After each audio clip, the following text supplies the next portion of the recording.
네, 윤석열 대통령 측이 기자회견을 열고 공수처가 위법 수사를 했다고 주장했습니다. 공수처가 윤 대통령 체포영장을 서울 서부지법에 청구하기 전 서울중앙지법에 압수수색, 통신영장을 청구했다가 기각당한 사실을 확인했다고 밝힌 건데요.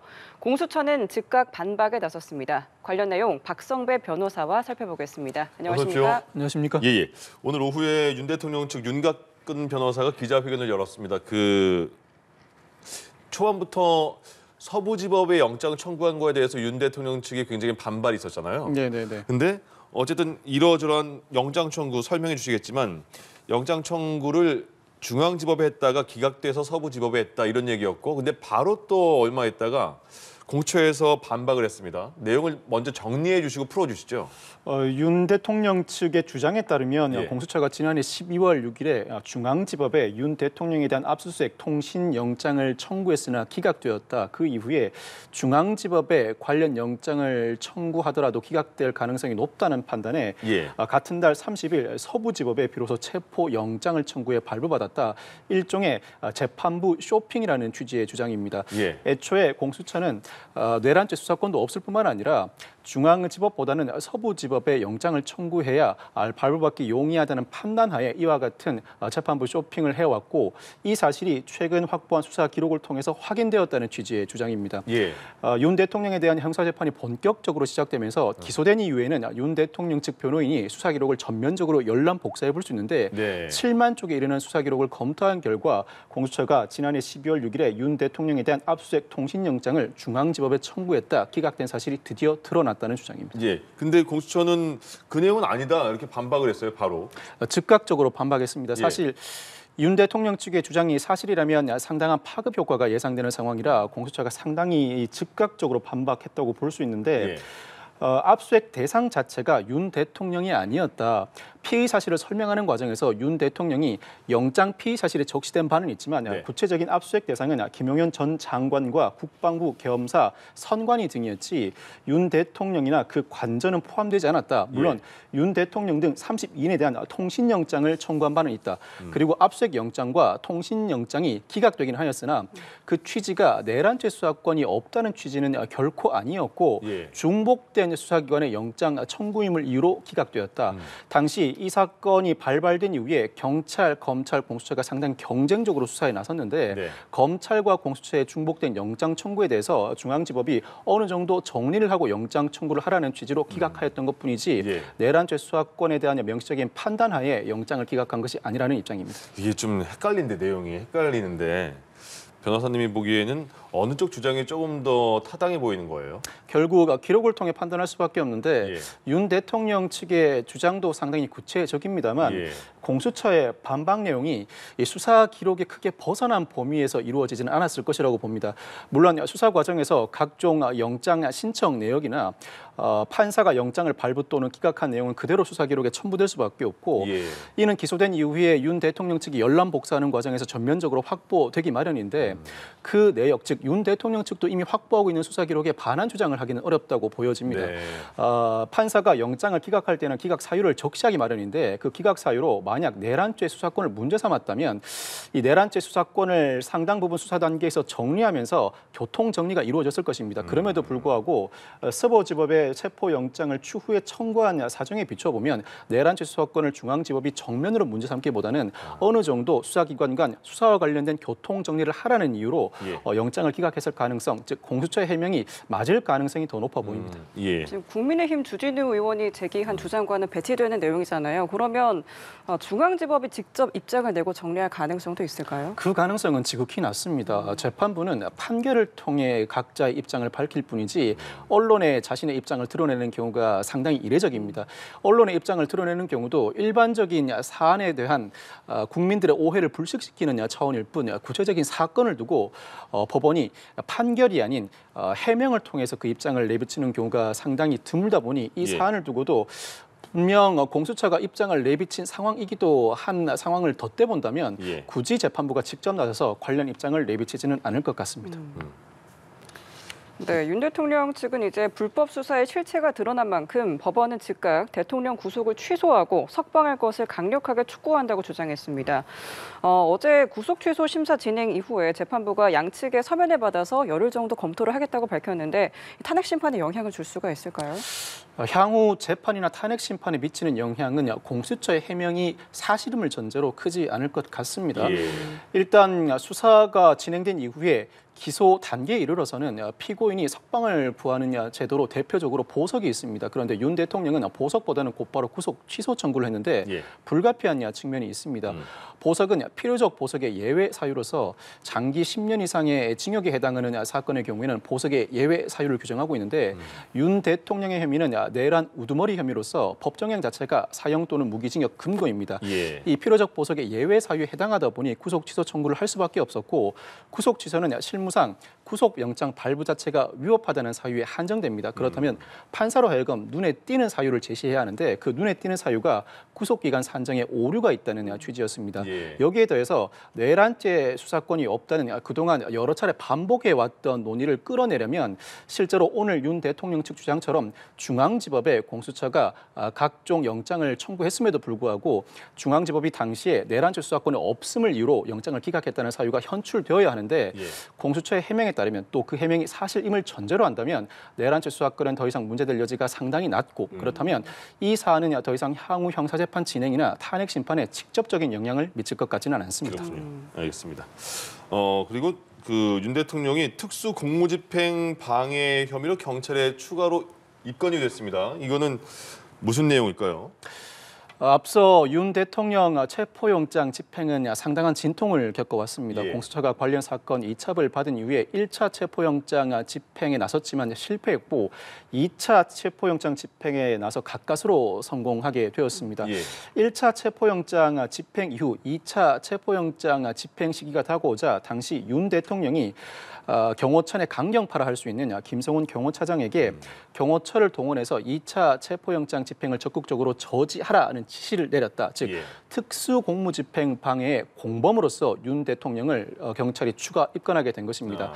앞서 경찰은 이미 김성훈 경호차장에 대해서 특수공무집행 방해 혐의를 적용해서 구속영장을 신청한 바 있습니다만 검찰의 세 차례에 걸친 반려로 더 이상 수사가 진행되지 못하고 있는 상황입니다. 예. 여기에 김성훈 경호차장의 공범으로서 윤 대통령을 추가 입건하게 된 것입니다. 즉 윤 대통령이 자신에 대한 체포영장 집행을 막고자 경호처를 동원해 특수공무집행 방해 혐의를 저질렀다는 것입니다. 저희가 계속 보안이 강한 메신저 프로그램이 이제 텔레그램까지 알았는데 이거는 또 새로운 프로그램으로 발견이 된 거죠. 미국산 보안이 강력한 메시지 앱인 시그널을 통해서 예. 윤 대통령이 김성훈 경호차장에게 관련된 지시를 내렸다는 것인데 경찰의 수사에 따르면 예. 그 지시를 받은 김성훈 경호차장이 실무자에게도 그 지시를 그대로 하달했지만 실무자들이 그 지시를 온전히 받들지 않음으로써 1월 15일 2차 체포영장 집행에 성공했다는 것입니다. 예. 물론 윤 대통령의 경우에는 아직 현직 대통령 신분이라 헌법상 현직 대통령은 내란 또는 외환의 죄를 범한 경우를 제외하고는 형사상 소출을 받지 않습니다. 네. 형사상 소출을 받지 않다 보니 굳이 윤 대통령을 특수공무집행 방해 혐의로 추가 입건하는 것 자체가 실효성이 있는가라는 논란도 제기됩니다. 예. 그렇지만 이를 두고는 헌법학계와 형법학계에서 다수설이 형사상 소출을 받지 않는다고 하더라도 현직 대통령에 대한 수사는 가능하다는 것이 다수설이라고 할 수 있습니다. 예. 견해 대립은 있을 수 있습니다. 소출을 받지 않는다는 것일 뿐, 즉 기소를 당하지 않는다는 것일 뿐 수사는 가능하다는 것이 다수설인 반면에 수사는 기소를 전제로 하는 것이다. 예, 예. 소출을 하지 못한다면 수사도 할 수 없다는 소수설도 존재합니다. 이 양측의 입장이 대립되고 있습니다만 경찰은 기본적으로 소출은 불가능하다고 하더라도 수사는 가능하고 상황에 따라서는 예. 일단 입건해 두고 윤 대통령이 탄핵 심판 인용되는 경우, 즉 현직 대통령의 신분이 박탈되는 경우에 예. 본격적인 수사를 할 채비를 갖출 것으로 보입니다. 네, 이제 탄핵 심판으로 넘어가 보도록 하겠습니다. 어제 10차 변론 기일이 마무리가 됐고 이제 다음 주 화요일 최종 변론을 앞두고 있는데요. 일단 지난 10차례 변론 기일에 윤석열 대통령 측과 국회 측이 내세웠던 주장을 간략하게 좀 정리를 해주실까요? 국회 측은 비상계엄의 실체적, 절차적 요건을 갖추지 못했고 포고령 자체도 국회의원의 계엄 해제 의결을 막기 위한 조치가 포함되어 있다 뿐만 아니라 군을 동원해 국회 봉쇄를 시도했고 나아가 선관위 장악 시도를 하였다. 이 자체가 헌법기관의 권한 행사를 무력에 의해 막으려는 시도로서 위법에 해당한다. 절차적, 실체적 위반이 중대하므로 탄핵 심판이 인용되어야 한다는 취지입니다. 예. 반면에 윤 대통령 측은 경고성 계엄으로서 실제로 실질적인 위해를 가하지 않았고 포고령도 기본적인 경고성 계엄의 형식상 요건을 갖춘 취지에 불과했다. 실제 위험성을 강화하지 않았고 비상계엄을 선포함으로써 국민들에게 현재 전국의 난맥상을 알리기 위한 취지에 불과했으므로 위법은 아니었고 중대한 법 절차 위반도 없었다는 취지입니다. 예. 그러면 이제 마지막 변론 기일만 남았잖아요. 그때 보니까 다음 주 화요일에 오후 2시에 국회 측, 윤 대통령 측 대리인단이 2시간 정리를 하고 각각 그리고 정청래 국회 법사위원장 또 윤 대통령 최종 의견 진술은 무제한으로 열어줬네요. 그렇습니다.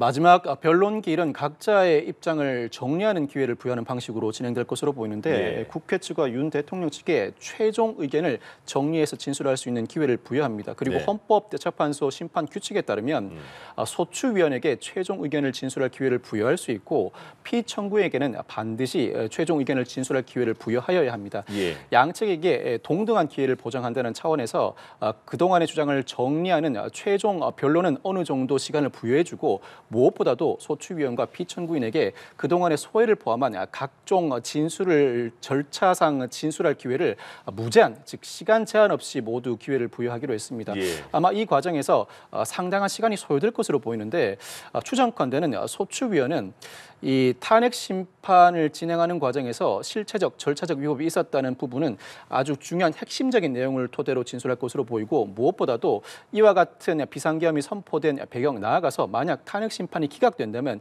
그 이후 후폭풍에 상당한 시간을 할애할 것으로 예상됩니다. 예. 그 반면에 윤 대통령 측은 무엇보다도 선관위의 불법 선거 나아가서 제대로 된 선거가 이루어지지 않은 정황을 적절하게 입증하지 못한 아쉬움과 더불어서 비상계엄을 선포할 수밖에 없었던 사정 그리고 각종 증인들이 현장에 출석해서 여러 증언을 쏟아내었는데 그중에서 자신에게 유리한 증언을 추출하고 불리한 증언에 대해서는 신빙성이 탄핵되어야 하는 사정을 그동안 미처 증거조사 과정에서 현출하지 못한 추가적인 사정을 현출하면서 상황에 따라서는 이대로는 탄핵 심판 인용 가능성이 높다는 판단하에 예. 추가 증인이나 증거 신청을 추가할 가능성도 높아 보입니다. 그러면 그게 신청을 한다면 헌재에서 받아들일 가능성도 열어주세요 이런 거 아니에요? 현재로서는 헌법재판소가 추가 증인이나 증거 신청을 받아들일 가능성은 높지 않습니다. 예.